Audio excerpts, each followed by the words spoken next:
Então vamos às notícias da soja com Vlamir Brandalize.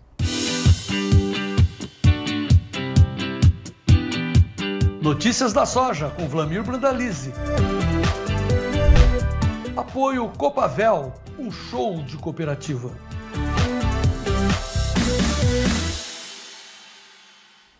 Vlamir Brandalize, muito boa tarde, seja bem-vindo. Boa tarde, João Batista, boa tarde a todos. João Batista, o pessoal aí que a gente conhece diz que nas feiras de café o que está vendendo mais é caro forte, é verdade isso? Já constatou isso ou não? Não, é verdade, nós vamos falar sobre isso também com a Fernanda, porque o que eu ouvi aqui da diretoria da Cochupé é que a relação de troca, acho que é o seu assunto que nós temos que abordar, inclusive contigo, na soja, mas no café, a relação de troca nunca esteve nessas condições tão favoráveis como agora. A questão é se vai se permanecer. Por quê? Por que a relação de troca está favorável agora? Porque os preços estão naquela altura fantástica. Dizem que nos últimos 50 anos a relação nunca esteve dessa forma, Vlamir. Então, sim, o café vale ouro, só que ele ninguém sabe se ele vai se sustentar. A definição vai ser aflorada de setembro, né? Por isso que o pessoal está dizendo assim, muito cuidado nessa hora. Agora, hein, Vlamir? Se está valendo ouro, também está atraindo a atenção dos bandoleiros, dos fora da lei. Os bandidos estão cercando a cafeicultura. Esse foi o alerta que eu ouvi aqui na FEMAGRE, viu, Brandalize? Exatamente, João. É um momento histórico do café. O produtor tem que avaliar muito bem agora, né, João? Essa relação de troca, muitos produtores já estão falando aí, que a gente viu aí, que está na hora de começar a proteger os insumos de 2026, insumos de 2027, ou seja, para frente, João, as cotações estão boas, então a relação de troca está boa. Então, para café, então é importante eu garantir o futuro, né? Porque ele vai continuar usando insumos aí nos próximos anos. A relação de troca está boa na soja, com preços, nós vamos falar sobre isso, dos preços dentro do Brasil, mas na cafeicultura, embora hoje o café esteja em alta, os preços da futuro não estão acima de $400, muito pelo contrário, 400 pontos em Nova York estão em queda, e vai diminuindo conforme chega a safra, é oferta e demanda, né? Falando só sobre, para encerrar aqui o que eu ouvi da cafeicultura, depois nós vamos focar a soja, a atenção maior aqui da FEMAGRE, da abertura que eu participei, da feira da mecanização do café aqui da Cochupé, foi toda a atenção voltada para o Coronel Trajano. O Coronel Trajano vem a ser o responsável pela segurança militar aqui dessa região do sul de Minas. E ele disse, sim, o café vale ouro, está atraindo a atenção de bandidos, e prestem muita atenção num ponto importante. Você que importa trabalhadores para apanhar o café, saiba da origem desses trabalhadores, porque quando você importa trabalhador, vem muita gente, vem muito bandido junto. Então, preste atenção, a nossa segurança está institucionada aqui no sul de Minas. Então, toda atenção, né, Brandalize? Exatamente, João, tem que ficar de olho nisso aí, todo mundo tem que ficar de olho, não dá para arriscar, né? Principalmente que o olho às vezes é maior do que a realidade, né, João? Então, às vezes a pessoa pensa que o produtor está com uma montanha de dinheiro e na realidade a cotação está em alta porque a safra foi pequena, né? Então, esse é o ponto, né? A segurança é o principal ponto, a economia vem a seguir, você está olhando essa assustadora, os alertas, enfim, sobre inflação, a popularidade do governo caindo, etc. Mas o importante para nós na soja é saber como é que está o mercado hoje e a relação de troca. Por que os preços estão nessas condições, Vlamir, no mercado da soja?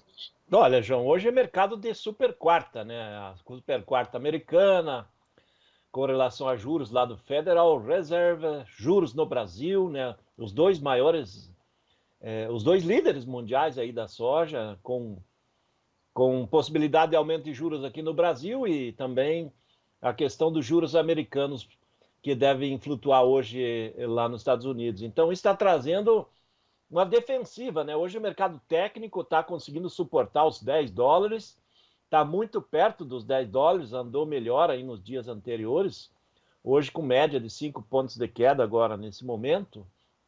Isso Atrelado basicamente à expectativa do mercado financeiro, né, João? A questão do que vem de juros e as novas atitudes do Trump aí nos próximos dias. E também tem que lembrar que no final do mês tem o relatório do USDA com relação à expectativa de campo efetivo do que vai ser plantado de soja e milho. Então isso também pesa nesse momento aí, né, João Batista? Com relação ao fator mais importante do momento é o mercado financeiro hoje aí que está na expectativa de que rumo vai tomar os juros americanos, principalmente, e isso reflete nas bolsas. Né?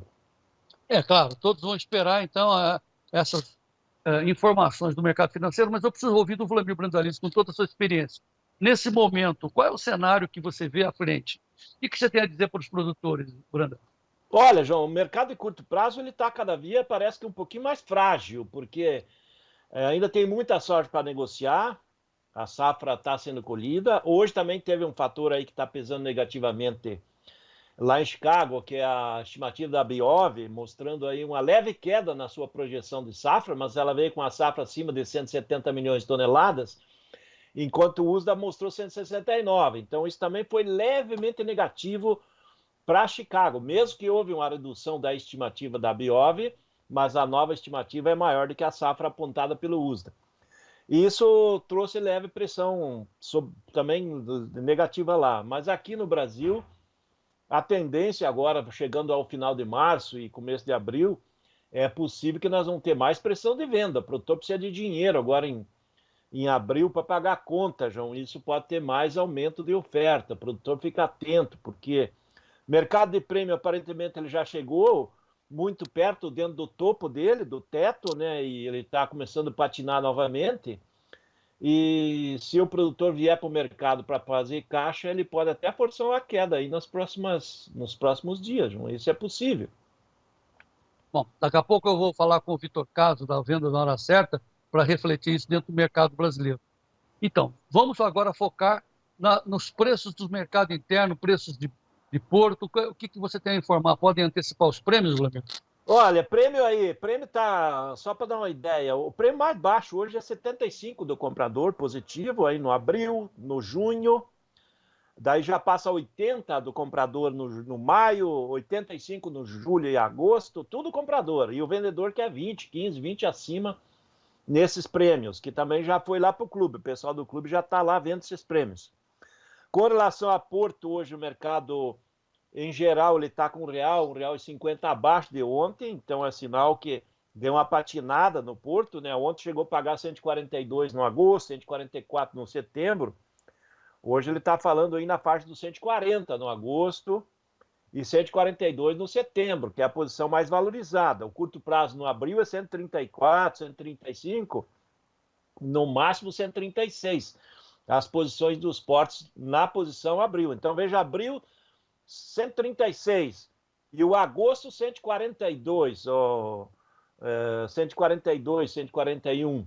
Então existe uma diferença de R$5 aí nessa brincadeira. Então o produtor tem que saber, lá na frente o mercado está mais valorizado, no curto prazo mais frágil. E se vier muita pressão de oferta aí nas próximas semanas por causa das dívidas dos produtores, pode pressionar um pouco mais o curto e segue valorizado o futuro, né? Lá a posição lá na frente. E o clima nos Estados Unidos, João, que tá evoluindo, as temperaturas começaram a subir no hemisfério norte. Então isso para a safra é um sinal de que o clima está indo para a normalidade. Então aquela fase de nevasca, muita geada, risco de atrasar plantio, está perdendo forças. Então isso também é um fator aí que o produtor tem que ficar atento. Muito bem. Então está na hora da gente passar a régua na soja, porque claro que o foco está no milho, né? É o plantio do milho, a colheita da soja está resolvida, e agora é a questão do que fazer com o dinheiro, né? Fazer um hedge, segurar o preço. Qual é a recomendação final do Wlamir Brandalize? Olha, João, se o produtor precisa de caixa de curto prazo e o mercado tende a se valorizar para frente, ele poderia fazer fechamento com essa soja e pegar uma parte desse dinheiro e fazer uma operação aí de proteção, uma opção de alta aí para o setembro, lá para o meio do ano em diante, né? Julho à frente, né? Principalmente setembro, novembro, ou até para o ano que vem, esperando que o mercado melhore e depois ele pega uma diferença quando o mercado subir, né, João?